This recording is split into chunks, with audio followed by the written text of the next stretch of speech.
যখনই কোনো বাড়ির অভিজ্ঞতা আমাদের কাছে আসে ব্যাপারটা কিন্তু বেশ ইন্টারেস্টিং হয়। কদিন আগেও আমি আপনাদের সাথে একখানা বাড়ির অভিজ্ঞতা শেয়ার করেছিলাম। সেই বাড়িতে কী ঘটনা ঘটেছিল বা কী এখনও ঘটছে সেটা জানিয়েছিলাম। এবং আজকেও আমি আপনাদের সাথে ঠিক এই রকমই একখানা বাড়ির অভিজ্ঞতা শেয়ার করব, ভাড়া বাড়ির অভিজ্ঞতা। নমস্কার, আমি জো। আশা করি সবাই খুব ভালো আছেন। চ্যানেলের আরও একটা ভিডিওতে আপনাদের সকলকে স্বাগত জানাই। এবং আজকের এই অভিজ্ঞতা শেয়ার করেছে কুহু। কুহু নিজের অভিজ্ঞতা নিজেই রেকর্ড করে পাঠিয়েছে এবং সেটাই আমি আপনাদের শোনাতে চাই। হাই দাদা, আমার নাম কুহু। আমি গোবরডাঙ্গাতে থাকি। তো আমি তোমার শোটা রেগুলারই দেখি। তো সালটা 2010। তখন আমরা একটা বাড়িতে আর কি ভাড়া থাকতাম। তো বাড়িতে আমি, আমার মা, বাবা আর আমার বোন, ছোট বোন, 4 বছর বয়স। মানে আমি আমার জন্মের পর থেকেই ভাড়া বাড়িতে থেকেছি বাবার ব্যবসার কারণে। তো সেই হিসাবে ওখানে সবে আমরা নতুন এসেছি ওই বাড়িটাতে আসার পরে বাড়িটা একটা মানে এমন একটা জায়গা ছিল যে বাজার যেতে গেলে 15 থেকে 20 মিনিট টাইম লাগবে আমাদের বাড়ি থেকে। আর বাড়ির চারপাশটাও ছিল একটু ফাঁকা পরিবেশ আর কি, মানে মাঠ আছে, প্রচুর মাঠ আছে। এখানে একটা বাড়ি, তো অনেকটা দূরে গিয়ে আর একটা বাড়ি, এরকম টাইপের, একটু গ্রাম সাইড যেহেতু। তো আমরা বাড়িতে যখন ওই বাড়িটাতে ভাড়া এসছি, বাড়িটাতে 3টে রুম ছিল। 3টে রুমের একটা রুম মালিক, মানে যে বাড়ির মালিক, তাদের জিনিসপত্র রাখার জন্য আর কি ওরা ওই ঘরটাতে তালা বন্ধ করে রেখে দিত। আর 2টো ঘর নিয়ে, ওই বাড়িটার যে 2টো ঘর আছে বাদবাকি, ওই 2টো ঘর নিয়ে আমরা থাকতাম। আর প্রথম বাড়িটাতে আসার পরে সেরকম কোনো প্রবলেম হয়নি, কিন্তু মাসখানেক যাওয়ার পর থেকে আস্তে আস্তে মানে পরিবেশটা পাল্টাতে থাকলো আর কি। এই যেমন ধরো রাত্রেবেলা হলে বা দুপুরবেলা 12টা সাড়ে 12টা বাজলে, একদম প্রত্যেকটা দিন 12টা সাড়ে 12টা বাজবে, আমাদের ওই আর কি টিনের শেড দেওয়া বাড়ি ছিল, মানে বিল্ডিংটা পাকা, তো ছাদটা ছিল আর কি টিনের শেড। প্রত্যেক দিন ওরকম 12টা সাড়ে 12টা বাজলে ওই টিনের চালের উপরে কিছু না কিছু একটা পড়বে, মানে বড় বড় ইটের কোয়াগুলো ফেললে যেরকম হয় না, ঠিক ওরকম জোরে জোরে কিছু একটা পড়তো। এবার ভালো বেশ কয়েকদিন ধরে আমরা লক্ষ্য করেছি জিনিসটা, যে রাত হলে এরকম হয়, দুপুর হলে এরকম হয়। তো বাবাকে একদিন বলেছিলাম যে বাবা এরকম এরকম হয়। এবার বাবা পেছন থেকে মই দিয়ে চালের উপরে উঠে দেখে যে কি পড়ছে চালের উপর। কিন্তু বিশ্বাস করো দাদা, চালের উপরে একটা কোনো না ইট কোয়া বা একটা পাতা, কিচ্ছু না, কিচ্ছু না, পুরো পরিষ্কার চাল। এইবার ওরকম দেখছি ওরকম হয়, ভালো কথা। প্রথম ওরকম শুধু ইট কোয়া টোয়া এরকম পড়ার আওয়াজ পেতাম, আমরা খুব একটা গুরুত্ব দিইনি জিনিসটাতে। এবার হঠাৎ একদিন আমার বোনের প্রচণ্ড শরীর খারাপ করেছে, তো আমার বোনকে নিয়ে মা বাবা সবাই হসপিটালে গেছে, আমি স্কুল গেছিলাম, স্কুল থেকে বাড়ি ফিরেছি। বাড়ি ফিরে আমি একাই ছিলাম বাড়িতে। এবার একা থাকার কারণে দুপুরবেলার দিকে হঠাৎ করে না, আমি যে ঘরটাতে থাকি তার পাশের ঘরটা, মানে মা বাবাদের ঘর থেকে হঠাৎ মনে হচ্ছে কোনো কিছু একটা ভেঙে গেল, কাঁচ ভাঙার যেরকম আওয়াজ, ঠিক কাঁচ ভাঙার আওয়াজ। আমি দৌড়ে ওই ঘরে গেছি, যে কোনো বিড়াল টিড়াল এসে কিছু ফেলে দিল নাকি। দৌড়ে ওই ঘরে গেছি, গিয়ে দেখি কিচ্ছু পড়ে নেই, কিচ্ছু না। ওই দিনই আবার বিকেলবেলার দিকে আমাদের যে মালিকের ঘরটা ছিল, ওই ঘরটাতে সেফ একটা খাট ছিল আর একটা চেয়ার ছিল, আদারওয়াইজ ওই ঘরের মধ্যে আর একটা কোনো জিনিস ছিল না।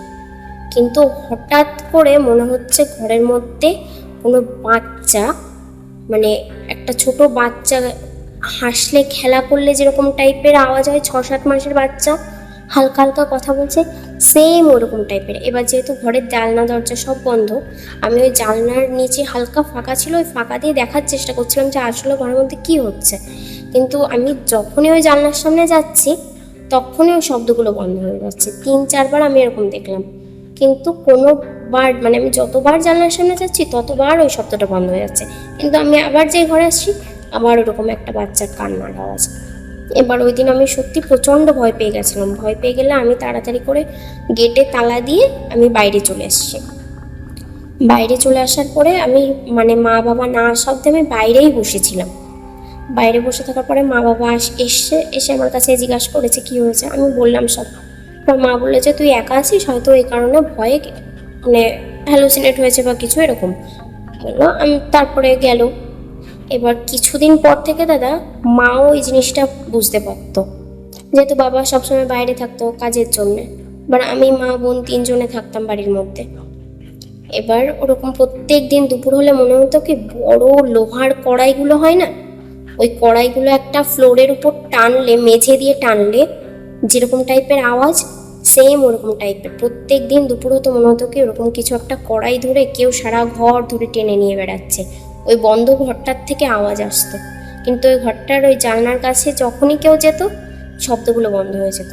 দুপুরবেলা সমানে থালা বাসন, মানে দুপুর হবে প্রত্যেক দিন 12টা 12:30 বাজবে, দুপুর হবে, দুপুর হলেই ওরকম থালা বাসন ছুঁড়ে ফেলার আওয়াজ, কড়াই সরাচ্ছে বা হাঁড়ি পাতিল সরাচ্ছে এরকম টাইপের আওয়াজ। এক একদিন এরকম হতো যে কোনো বাচ্চা কাঁদছে, এরকম টাইপের আওয়াজ প্রায় দিন এই জিনিসটা হতো। এবার এটা আমরা অনেক দিন ধরে অবজার্ভ করলাম। করার পর থেকে না দাদা আস্তে আস্তে মোটামুটি বাড়িতে সবার শরীর খারাপ করতে শুরু করলো। এবার বাবা এক ওঝা, বলতে ওঝা ঠিক নয়, মসজিদের যে মাওলানা হয় ওনার কাছে গেছিল। যাওয়ার পরে উনি বলেছিল যে একটা তাবিজ মতো পরে দিয়েছিল, বলেছিল যে ওটা বাড়িতে নিয়ে যাও, অসুবিধা হবে না। এবার ওটা নিয়ে আসার পরে দাদা বাড়িতে ওটা দরজার সামনে ঝুলিয়ে রাখার কথা বলেছিল, তো দরজার সামনে ঝুলিয়ে রেখেছে। এবার প্রায় আবার 15-20 দিন মতো এরকম কোনো কিছু নেই। আবার 15-20 দিন পর থেকে দাদা সেম ওরকম টিনের চালের উপর ওরকম কিছু ছুঁড়ে মারছে। তার রাতের বেলা এসে মনে হতো কি কোনো পাখি খুব জোর লাফালাফি করছে, বা চালের উপর কেউ লাফালে যেরকম একটা আওয়াজ হয় না কড়মড় কড়মড় করে, সেম ওরকম টাইপের আওয়াজ প্রত্যেক দিন রাতে। তারপর থেকে মানে জিনিসটা যেন আরও বেড়ে গেল, প্রত্যেক দিন রাতে ওরকম কিছু একটা পড়ছে চালের উপর, কেউ চালের উপর পাড়া দিচ্ছে, এরকম টাইপের আওয়াজ হতো। আর তারপর না দাদা আস্তে আস্তে এমন হয়ে গেল আমি কোনো মতে আমার মা বাবার ঘরে আমি যেতে পারতাম না, মানে সে দিনের বেলা হলেও আমি যেন ওই পাশের ঘরে আমি যেতেই পারতাম না। আমি ঘর আর বাথরুম ছাড়া আমি বাড়িটার মধ্যে আমি কোথাও যেতে পারতাম না। সারাক্ষণ গায়ের মধ্যে একটা ভার ভার টাইপের লাগতো। এবার ওরকমভাবে যাওয়ার পরে এর মধ্যেই মালিকের মা মারা গেছে। মালিকের মা মারা গেলে এবার এই বাড়িতেই এসেছে, ওই বাড়িতে শ্রাদ্ধ শান্তির কাজ সব হয়েছিল আর কি। মানে আমরা যে বাড়িতে ভাড়া থাকতাম সেই বাড়িতে শ্রাদ্ধ শান্তির কাজ হয়েছে। তো যে কদিন অসুস্থ ছিল সেই কদিন ওরা মালিকরা আর কি মালিকদের ওই ঘরেই ছিল। এবার প্রত্যেকদিন ওই যে জায়গাটা মরে ওখানটা সন্ধ্যা প্রদীপ দেয়। ঠিক 3 দিনের মাথায় আমরা রাত্রেবেলা সবাই ঘুমিয়ে টুমিয়ে পড়েছি খাবার দাবার খেয়ে। হঠাৎ রাত্রেবেলা কিরকম 2:30-3টে নাগাদ আমাকে নাম ধরে ডাকছে, মানে ওরকম নাম ধরে ডাকছে, কুহু কুহু বাইরে আয়, তোর জন্য প্রসাদ এনেছি, প্রসাদটা নিয়ে যায়, গেটটা একটু খোল না। এবার ওটা না আমার দিদার গলার টাইপের মতো শুনতে লাগলো। আমি জানি না সেদিন দাদা আমার কি হয়েছে, আমি ঘর থেকে বেরিয়েছি, দরজা খুলে বাইরে গেছি। এবার যেহেতু প্রপসেল গেটটা আমি যখনই ধরলে আমি সেন্সলেস হয়ে গেটের সামনে ওখানেই পড়ে গেছি, দপ করে পড়ে গেলে। ওই শব্দটা শুনে বাবা মা সবাই উঠে এসে এবার আমাকে তাড়াতাড়ি করে চোখে মুখে জল দিয়েছে, দিয়ে আমাকে ডাকছে, তুই বাইরে বেরিয়েছিস কেন? এবার আমি না কিচ্ছু বলতে পারছি না। আমি বলছি মা দিদা এসেছিল, আমাকে ডাকছে বারবার, আমাকে ডাকছিল প্রসাদ দেওয়ার জন্য, আমাকে ডাকছিল। সবাই না সেদিন প্রচণ্ড পরিমাণ ভয় পেয়ে গেছিলো যে এটা কি হলো। এবার ভালো কথা, ওই দিন গেল। পরের দিন আমাকে নিয়ে ছাড়িয়ে নিয়ে আসলো। এরপর আবার ওই শ্রাদ্ধ শান্তির কাজ মিটে যাওয়ার ঠিক 1 সপ্তাহ বাদে, মানে বৃষ্টির টাইম ছিল তখন, সন্ধ্যাবেলার দিকে প্রচণ্ড জোর বৃষ্টি হচ্ছে।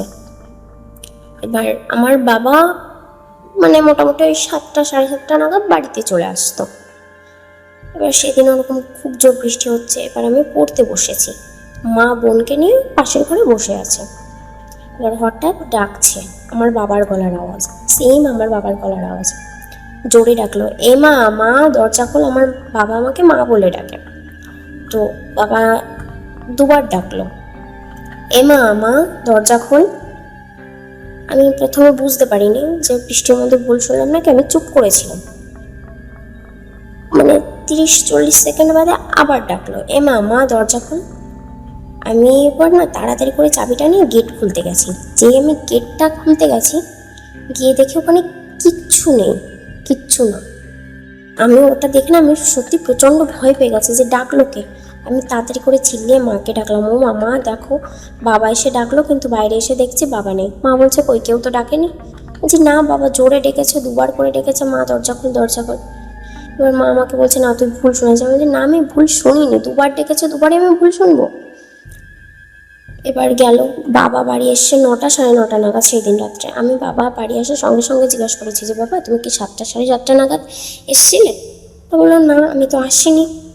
এবার তখন মা বাবা জিনিসটাকে মানে প্রচণ্ড সিরিয়াসলি নিয়েছে। নেওয়ার পরে পরের দিনই যে মসজিদে গেছিল আমার বাবা আগে, সেই মসজিদের ওখানে গেছে আমাকে নিয়ে। নিয়ে যাওয়ার পরে ঝাড়িয়ে টাড়িয়ে বাড়ি নিয়ে এসছে। মসজিদের যে ওই মৌলানা ছিল তাকে বলেছিল যে, মানে সে বলেছিল বাবাকে যে আমি তোমাদের বাড়িটা একটু দেখতে চাই। এবার উনি বলেছিল ঠিক আছে আমি বিকেলবেলার দিকে একবার যাব। এবার ওই মৌলানা যেদিন ওই দিন আর কি বিকেলবেলা এসছে, বাড়ি এসে বলছে যে এই বাড়িতে কোনো রকম কেউ কালো জাদু করেছে, না হলে জিনের আসর পড়েছে আর কি এই বাড়িতে। তো উনি ঝাড়ফুঁক করে দিয়ে বাড়ির মধ্যে কিছু জিনিসপত্র দিয়ে গেছিলো, বাড়িটাই বন্ধ করে দিয়ে গেছিলো। বন্ধ করে দিয়ে আমাকে একটু জল পড়া, তেল পড়া আর একটা তাবিজ দিয়ে গেছিলো। দেওয়া যাওয়ার পরে 3-4 দিন ধরে মা জল পড়া, তেল পড়াটা আমাকে লাগিয়েছিল। মানে আমাদের বাড়িতে ওই জিনিসগুলো দিয়ে যাওয়ার পর থেকে আর ওই বাড়িতে কোনো রকম প্রবলেম হয়নি। তারপরে মিনিমাম আমরা 1.5-2 মাসের মাথায় গিয়ে অন্য বাড়িতে আমরা শিফট হয়ে গেছিলাম।